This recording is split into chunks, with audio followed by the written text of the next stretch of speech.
Yung pag-start mo na yung gymnastics, sa ganito buhay ba yung patambling-tambling ka, yung sa memorial, naisip mo ba that one day magiging world champion ba ka? Hindi po.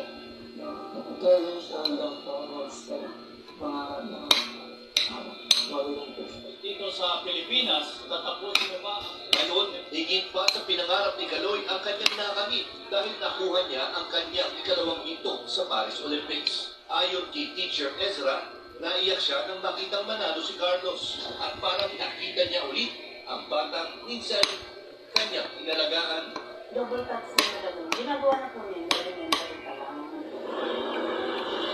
Ang mga nais sumunod sa yapak ni Kaloy